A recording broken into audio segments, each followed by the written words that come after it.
Welcome students, मैं रविकांत सिंह आप सभी लोगों का अपने YouTube चैनल पर स्वागत करता हूं। तो आज से हम लोग एक नए चैप्टर में एंटर कर रहे हैं जो कि आपको आगे हमेशा काम देने वाला है। न कि आपको 11th में, आगे 12th में भी काम देगा और आगे आप जब तक पढ़ाई करेंगे तब तक काम देने वाला है। तो ये बहुत इंपॉर्टेंट है। अभी हम मेन टॉपिक पे एंटर नहीं कर पाए हैं, अभी हमारा बेसिक चल रहा है। अभी हमने बेसिक मैथमेटिक्स पढ़ा था, लेकिन अब हम जो पढ़ने जा रहे हैं इसका बहुत ज़्यादा यूज़ है। आपको मैथमेटिक्स में भी इसका यूज़ आने वाला है अगर जो मैथ्स पढ़ने वाले बच्चे हैं। तो चलिए अब हम बात करते हैं आज हम क्या पढ़ने वाले हैं। आज हम पढ़ने वाले हैं वेक्टर। अब वेक्टर होता क्या है तो इसके बारे में डिस्कस करेंगे, क्योंकि आप बहुत समय से पढ़ते चले आ रहे हो कि ये वेक्टर क्वांटिटी होती है, ये स्केलर क्वांटिटी होती है, लेकिन होती क्या है वेक्टर, ये हम लोग आज पढ़ेंगे। ठीक है, चलिए स्टार्ट करते हैं। तो एक एग्जांपल लेते हैं, जैसे छोटा सा मान लीजिए ए कोई एक आदमी है, ये इसका घर है। ठीक है, अब ए को घर तक जाना है तो ए यहां से यहां जाएगा, कितना किलोमीटर जाएगा, 3 किलोमीटर। फिर यहां से यहां जाएगा, कितना जाएगा, 4 किलोमीटर। तो ए को कितना चलना पड़ेगा, 7 किलोमीटर। ठीक, तो अगर ये कोई कह दे भैया कि आपका घर जहां पे खड़े हो यहां से 7 किलोमीटर दूर है, तो क्या वो घर पहुंच जाएगा? अगर चलो एक एग्जांपल और लेते हैं, मान लो कि आपका घर महमूदगंज में है। ठीक है, अब कोई कहे आपको जाना है लंका। किसी से आपने पूछा कि भैया लंका कितना दूर है, तो बोलेगा भैया यहां से 4 किलोमीटर दूर है, चले जाओ। तो क्या आप लंका पहुंच पाएंगे? इत्तेफाकन है कि एक बार पहुंच सकते हैं, लेकिन 99% केस है, चांसेस है कि नहीं पहुंच पाएंगे। क्यों? क्योंकि आपको ये तो पता है कि डिस्टेंस 4 किलोमीटर है, लेकिन जाना किधर है ये नहीं पता है। आप बोलता है जिधर जाना उसके अपोजिट चले गए, तो 4 किलोमीटर चले गए तो कैंट पहुंच गए, या चले गए उधर रथ यात्रा के आगे गोदौलिया पहुंच गए, या इधर चले गए बुल्लनपुर पहुंच गए। तो हमें क्या करना पड़ता है, कुछ क्वांटिटीज ऐसी होती हैं कि जिसको हमें एक्सप्रेस करने के लिए मैग्नीट्यूड के साथ साथ डायरेक्शन बताना जरूरी है। अगर हमें कहीं जाना है, हमको केवल डिस्टेंस बता दिया जाए तो हम कभी नहीं पहुंच पाएंगे जब तक कि हमें डायरेक्शन नहीं बताया जाएगा कि भैया यहां से 3 किलोमीटर नॉर्थ में चले जाओ, फिर वहां से साउथ में चले जाना 4 किलोमीटर, तब आप पहुंच सकते हो। तो वही चीजें हैं। तो यहां से अगर आपको जाना है तो आप किसी को आपको क्या समझाना पड़ेगा कि भैया अभी आप जहां खड़े हो, मान लो यहां खड़े हो, तो यहां से इस डायरेक्शन, ये डायरेक्शन कौन सा करता है, देखो डायरेक्शन ये होता है ईस्ट वेस्ट नॉर्थ साउथ। ठीक, तो ऊपर जाना है तो इसका मतलब किधर जाना पड़ेगा, नॉर्थ में। जहां खड़े हो वहां से 3 किलोमीटर नॉर्थ चले जाओ। जैसे ही 3 किलोमीटर पूरा होगा वहां से घूम जाना किधर, ईस्ट की तरफ, और कितना चलना, 4 किलोमीटर चलना, तो अगर मिल जाएगा। तो इसी को हम लोग रिप्रेजेंट करने के लिए जो क्वांटिटी यूज करते हैं, जिसमें डायरेक्शन और मैग्नीट्यूड दोनों चाहिए होता है, उसी को बोला जाता है वेक्टर। तो प्रॉपर डेफिनेशन देखो लिखी गई है, ए quantity which has direction magnitude. बस डायरेक्शन और मैग्नीट्यूड का होना जरूरी नहीं है, ये भी जरूरी है कि वो फॉलो करे वेक्टर अलजेब्रा को। Which follows vector algebra is known as vector quantity, तो उसको हम लोग बोलेंगे वेक्टर। अब बात करते हैं वेक्टर का रिप्रेजेंटेशन कैसे करते हैं। देखिएगा, तो वेक्टर को रिप्रेजेंट करने के लिए एक हम एरो यूज करते हैं, एरो।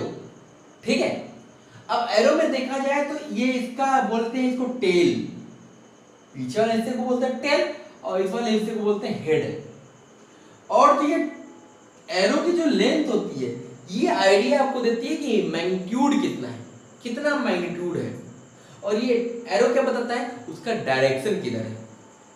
ठीक है, अब देखो क्या होता है, जैसे तीर आपने देखा है, तीर एरो, तो ये एरो टाइप का दिख रहा है ना, आगे नुकीला होता है, पीछे इस टाइप का होता है, जिसमें आप उस पे फंसाते हैं धागे पे, इसको खींचते हैं तो छोड़ते हैं। तो देखो क्या होगा, अगर आप इसको पीछे से देखोगे, यहां से इसको देखोगे, तो आपको क्या चीज दिखाई देगी, आपको ऐसे बना है एरो, तो आपको क्या दिखाई देगा, ये क्रॉस दिखाई देगा ना, तो ये आपको पीछे देखने पे ऐसा दिखाई देगा। तो ये क्या है, इनवर्ड, मतलब एरो ऐसे जा रहा है, इनवर्ड। ठीक है। और अगर आप इधर देखते हो एरो के फ्रंट साइड में, तो आपको एरो के सामने देखोगे तो क्या दिखाई देगा, एक डॉट पर दिखाई देगा, डॉट।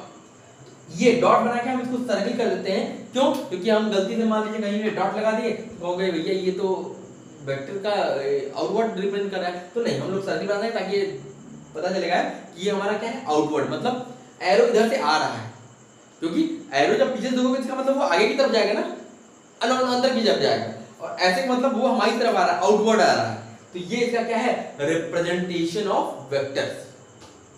ठीक है, नोट कीजिए, फिर आगे चलते हैं।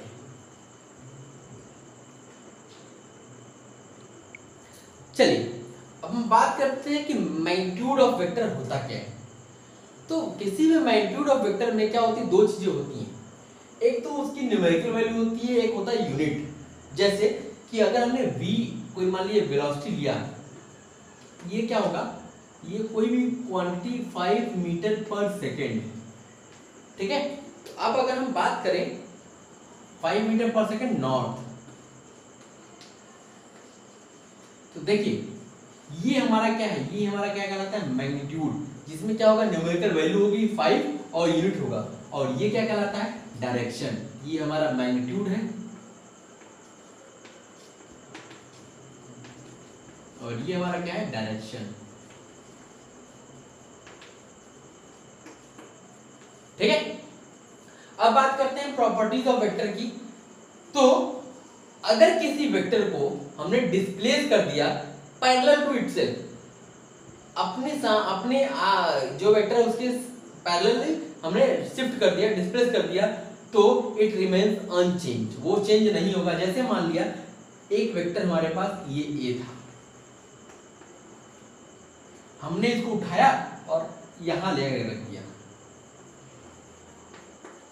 इसका मैग्नीट्यूड अभी भी इतना है, बस ये क्या होगा, पैरेलली शिफ्ट हो गया, तो इसमें चेंज नहीं आएगा। मान लीजिए इसको उठा के हमने यहां रख दिया,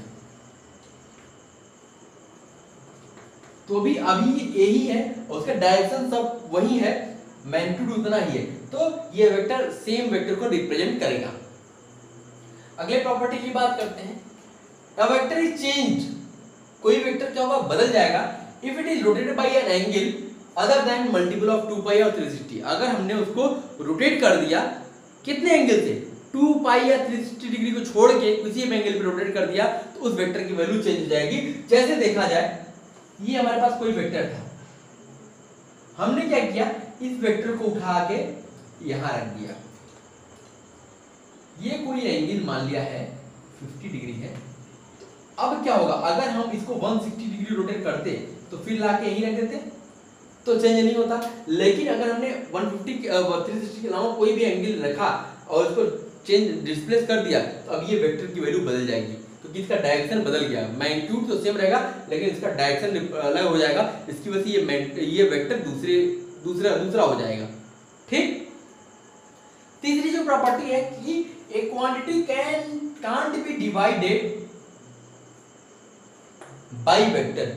किसी भी क्वांटिटी को, जैसे मान लिया कि ए हमारे पास कोई क्वांटिटी है, या मान लो कोई 5 है, मान लिया 5 है, अपॉन हमने इसको वेक्टर ए से डिवाइड कर दिया, तो ये क्या है, ये डिफाइन नहीं, ये मीनिंगलेस है।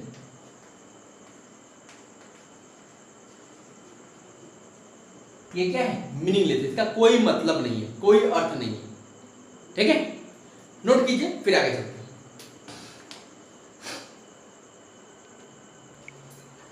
चलो बच्चों, अब हम बात करते हैं कुछ वेक्टर्स की। पहला वेक्टर की बात करते हैं, यूनिट वेक्टर क्या होता है। यूनिट वेक्टर देखो क्या होता है, vector whose magnitude is unity. ऐसा वेक्टर जिसका मैग्नीट्यूड क्या हो, 1 हो, उसको हम बोलेंगे unit vector. Unit vector is unitless, वो यूनिटलेस होता है, उसका कोई यूनिट नहीं होता है। अभी मैं बताऊंगा कैसे। इट गिव्स द डायरेक्शन, और ये क्या देगा आपको, डायरेक्शन देगा। यूनिट वेक्टर हमेशा आपको क्या बताता है, डायरेक्शन बताता है। और it is denoted by A cap, इसको हम ए कैप से डिनोट करते हैं, इसको बोलते हैं कैप। अब देखो ये कैप होता क्या है, ए कैप जो होगा ये क्या होगा, vector A upon magnitude of vector A. अब देखो क्या है बेटा, जैसे वेक्टर ए में क्या है, मैग्नीट्यूड भी है और डायरेक्शन भी है, और इसका क्या है, केवल मैग्नीट्यूड है। अगर इन दोनों को डिवाइड कर दिया तो दोनों का मैग्नीट्यूड तो खत्म हो गया, बचा क्या, केवल डायरेक्शन बचेगा। तो इसका मतलब यूनिट वेक्टर क्या बताएगा, केवल डायरेक्शन बताएगा। अब जैसे ये वेक्टर है, इसका कोई यूनिट है, मान लिया मीटर है, तो इसका मैग्नीट्यूड जो आएगा उसका भी यूनिट आएगा मीटर। तो अब मीटर मीटर कट गया तो क्या बचा, कुछ नहीं। इसका मतलब ये क्या हो गया, यूनिट लेस क्वांटिटी हो गई। ठीक है, तो ये वेक्टर यूनिट वेक्टर का रिप्रेजेंटेशन है। यूनिट वेक्टर ए को हम लोग क्या लिखते हैं, vector A upon magnitude of vector A.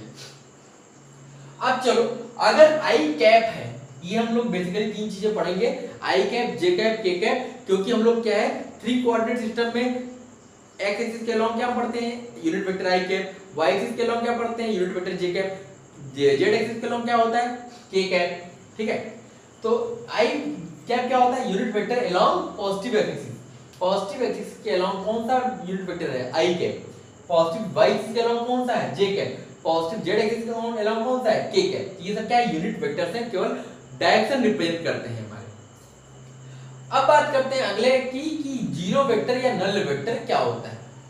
देखिए, जैसे वहां पे मैग्नीट्यूड यूनिटी है उसको बोलते हैं यूनिट वेक्टर, ऐसे ऐसा वेक्टर जिसका मैग्नीट्यूड जीरो हो जाए उसको बोलते हैं जीरो वेक्टर या नल वेक्टर। इसका डायरेक्शन नॉट डिफाइंड है।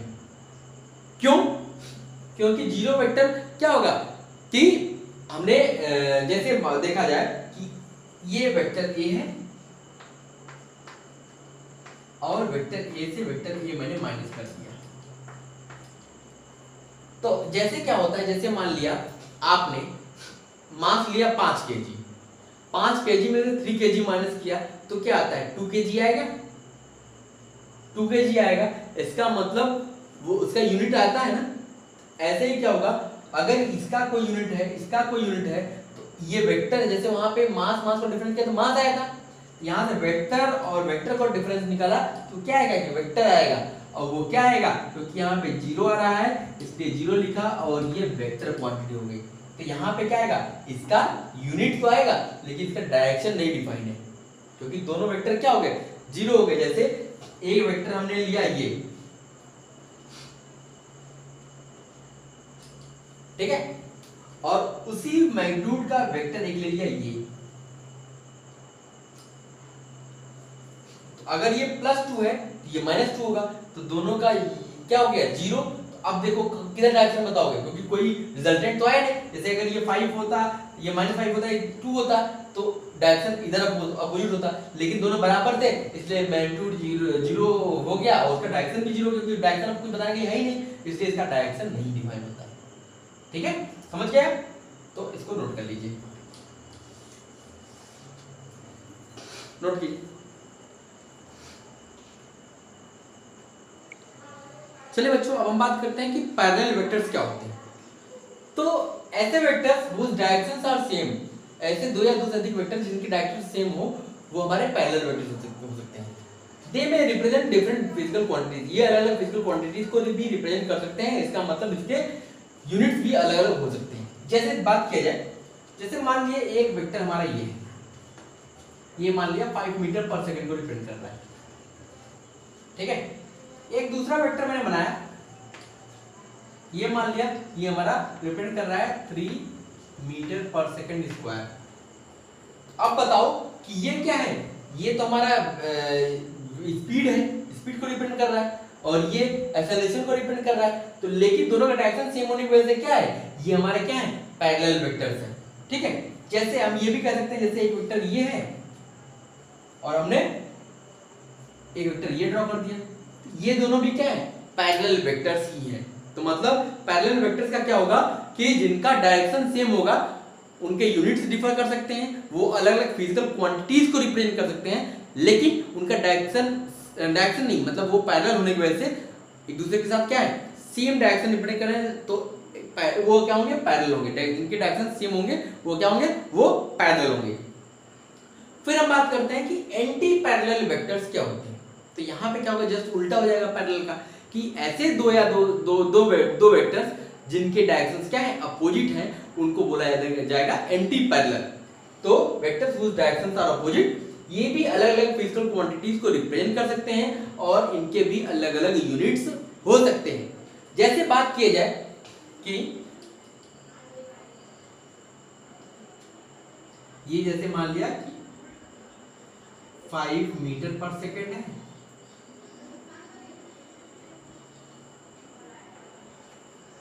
वही ले लेते हैं, ये 2 मीटर पर सेकेंड स्क्वायर है। तो क्या होगा, ये डायरेक्शन अपोजिट है, डायरेक्शन एकदम अपोजिट है, लेकिन अलग अलग फिजिकल क्वांटिटीज को रिप्रेजेंट करते हैं, इनका यूनिट भी अलग अलग है, लेकिन डायरेक्शन अपोजिट होने की वजह से ये क्या होंगे, एंटी पैरेलल होंगे।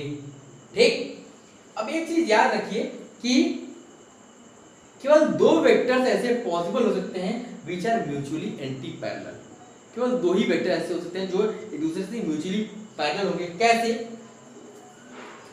जैसे मान लिया ये एक वेक्टर है, ठीक है, और इसके एंटी पैरेलल वेक्टर एक ही है, ठीक है। अब अगर हम कोई भी वेक्टर ड्रॉ करेंगे तो अब अगर मान लिया एक वेक्टर ड्रॉ कर दिया, ये क्या होगा, ये अब ये दोनों पैरेलल हो जाएंगे, ये दोनों एंटी पैरेलल हो गए। एक टाइम पे क्या होगा, कोई दो ही वेक्टर एंटी पैरेलल हो सकते हैं। अगर ये एंटी पैरेलल है तो ये दोनों पैरेलल हो जाएंगे। कोई तीन वेक्टर एक साथ एंटी पैरेलल नहीं हो सकते, जैसे हम बोलेंगे तीनों एंटी पैरेलल, नहीं, कोई दो वेक्टर, या तो ये दो वेक्टर एंटी पैरेलल होंगे या ये दो वेक्टर एंटी पैरेलल होंगे, ये दो वेक्टर तो हो गए पैरेलल। ठीक, तो इसका मतलब है एक टाइम पे केवल दो ही वेक्टर्स एंटी पैरेलल हो सकते हैं। ठीक है, नोट कीजिए, फिर आगे चलते हैं।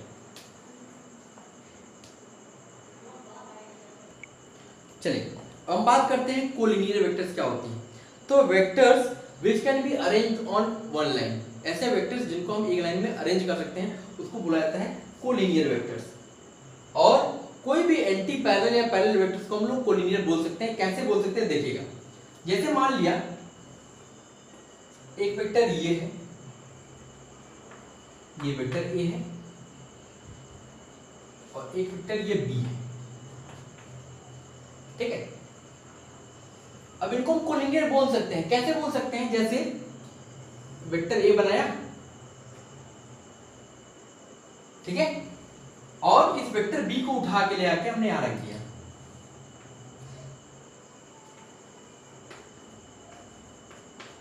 अभी एक लाइन में हो गए, इसलिए इनको बोला जाएगा कोलिनियर वेक्टर्स। एक और लेते हैं, जैसे मान लिया ये सी वेक्टर है और ये डी वेक्टर है। हमने क्या किया देखिएगा, सी वेक्टर खींचा, इस डी वेक्टर को ले आके यहां से शिफ्ट कर दिया। अभी भी एक लाइन में हो गए, इसलिए इनको कोलिनियर वेक्टर्स बोला जाएगा। कोई भी पैरेलल या एंटी पैरेलल वेक्टर्स को हम लोग कोलिनियर बोल सकते हैं, क्योंकि उनको एक लाइन में हम रिप्रेजेंट कर सकते हैं, बाकी को नहीं कर सकते, बस पैरेलल और एंटी पैरेलल वेक्टर्स को। अब देखिए, अब आगे चलते हैं। परपेंडिकुलर या ऑर्थोगोनल वेक्टर्स क्या होते हैं। तो अगर if angle between two vectors, अगर दो वेक्टर्स के बीच का एंगल 90 डिग्री है तो हम उन वेक्टर्स को बोलते हैं परपेंडिकुलर वेक्टर्स। जैसे मान लिया एक वेक्टर हमारे पास ये है, इस वेक्टर का नाम है वेक्टर ए। हमने एक दूसरा वेक्टर ड्रॉ किया जो इसके क्या है, परपेंडिकुलर है। मतलब ये वेक्टर क्या है, इस वेक्टर के साथ कितना एंगल बना रहा है, 90 डिग्री। तो अगर ऐसे दो वेक्टर्स मिल जाएं जो एक दूसरे के साथ 90 डिग्री एंगल बना रहे हो तो उन दो वेक्टर्स को बोला जाता है दे आर ऑर्थोगोनल वेक्टर्स या दे आर परपेंडिकुलर वेक्टर्स। ठीक है, अब एक ही बहुत इंपॉर्टेंट चीज है कि maximum number of mutually perpendicular vectors are only 3। केवल 3 ही ऐसे वेक्टर्स हो सकते हैं जो एक दूसरे से म्यूचुअली परपेंडिकुलर हो। कैसे भाई, देखो, जैसे मान लिया एक वेक्टर ये हो गया, ठीक है, एक दूसरा वेक्टर जो इसके परपेंडिकुलर है ये मान लिया, ये वेक्टर बी मान लिया, ये वेक्टर ए मान लिया। अब हमें एक तीसरा वेक्टर ऐसा चाहिए जो इसके भी परपेंडिकुलर हो, इसके भी परपेंडिकुलर है। अगर हमने यहां लाइन ड्रॉ की तो ये तो इसके परपेंडिकुलर होगा, लेकिन इससे क्या होगा, 180 डिग्री बन जाएगा। अगर हमने एक लाइन यहाँ खींची तो ये तो इसके साथ परपेंडिकुलर होगा, लेकिन इसके साथ 180 डिग्री हो जाएगा। इसका मतलब तीसरा वेक्टर क्या होगा, तीसरा वेक्टर हमारा ये होगा, ये वेक्टर,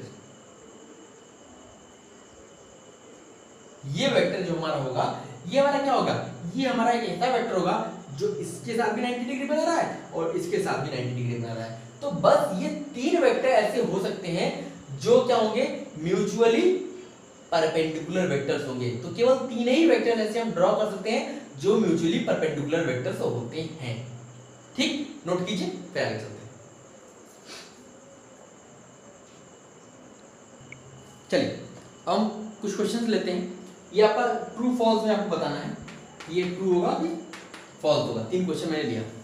जैसे पहला क्वेश्चन कहता है if A is parallel to B and B is parallel to C then A must be parallel to C। क्या देखिए, अगर A जो है ये वेक्टर B के, ये A वेक्टर हो गया, A जो है B के पैरेलल है, ठीक है, और B किसके पैरेलल है, C के पैरेलल है। तो पूछ रहा है क्या A C के पैरेलल है, तो जाहिर सी बात दिख रहा है A B के पैरेलल, B C के पैरेलल, तो A भी पैरेलल हो जाएगा C, A parallel to C, ये क्या हो गया, ट्रू। छोटा क्वेश्चन है, ठीक। चलो अगले पे चलते हैं। कहता है A और B आर एंटी पैरेलल। जैसे मान लिया A ये है और हमारा ये B है, और कहता है B and C are also anti parallel. तो ये B है, C एंटी पैरेलल है, इसका मतलब C इधर होगा। तो पूछ रहा है क्या A और C must be anti parallel, क्या एंटी पैरेलल होंगे, तो पैरेलल है, इसका मतलब A डज नॉट, नहीं A पैरेलल, A मतलब ये फॉल्स हो गया, सीधे लिख लीजिए। ये क्या है, ये आपका पैरेलल हो रहा है, एंटी पैरेलल नहीं हो रहा है। वो बोला एंटी पैरेलल है, मस्ट बी एंटी पैरेलल, तो गलत दिया हुआ स्टेटमेंट। ठीक, अगले की बात करते हैं। कहता है A is perpendicular to B, इसका मतलब एक वेक्टर B मान लिया ये है, A क्या होगा इसके परपेंडिकुलर है, तो मान लिया ये A, तो ये क्या होगा 90 डिग्री। कहता है B is perpendicular to C, B जो है ये C के परपेंडिकुलर है, इसका मतलब C यहाँ है मान लीजिए, ये इसके परपेंडिकुलर है। तो पूछ रहा है क्या then A must be perpendicular to C, तो A और C के बीच में कितना एंगल हो गया 180 डिग्री, इसका मतलब ये भी क्या हो गया, ये भी हमारा क्या हो गया, फॉल्स हो गया। ठीक है, तो नोट कर लीजिए इसको। तो आज के लिए बस इतना ही, फिर अगले क्लास में हम लोग मिलते हैं, तो इसके आगे की चीजें पढ़ते हैं। बेटा वेक्टर को बहुत ध्यान से पढ़ना, मैं बहुत बेसिक से स्टार्ट किया हूँ, एकदम छोटी छोटी चीजें मैं आपको डिस्कस कर रहा हूँ। इसको अच्छे से पढ़ लोगे तो आपको जब तक पढ़ाई करोगे तब तक आपको वेक्टर से रिलेटेड कोई भी चीज में दिक्कत नहीं आएगी। ठीक है, तो इसको अच्छे से पढ़िएगा, एकदम मन लगा के, एकदम आराम से, एकदम धीरे समझिए। बहुत बड़ी चीज नहीं है, बहुत अच्छी चीज है, लेकिन बहुत कॉम्प्लिकेटेड है। थोड़ा सा अभी आगे बढ़ेंगे तो आपको चीजें घौच-पच होने लगेंगी, इसलिए अभी से क्लियर करते चलिए, तो आगे दिक्कत नहीं होने वाली है। ये अगर समझ गए तो आधी फिजिक्स आपको समझ में आ जाएगी, क्योंकि फिजिक्स में हर जगह वेक्टर वेक्टर वेक्टर स्केलर आने वाला है। हर एक फिजिकल क्वांटिटी जो आप निकालेंगे उसका होगा कि ये वेक्टर है कि स्केलर है, बताइए। अभी आप यूनिट एंड डायमेंशन पढ़ेंगे, इतनी सारी यूनिट्स पढ़ेंगे, अब सबको बारे में बताना पड़ेगा कि वेक्टर क्वांटिटी है कि स्केलर क्वांटिटी है। कोई भी फिजिकल क्वांटिटी या तो वेक्टर होगी या तो स्केलर होगी, और कुछ तीसरी हो नहीं सकती। इसका मतलब हमें वेक्टर और वेक्टर के बारे में जानकारी होनी चाहिए। ठीक है, तो नोट कर लीजिए, फिर अगली बार हम लोग मिलते हैं, इसके आगे कंटिन्यू करते हैं। Okay, thank you.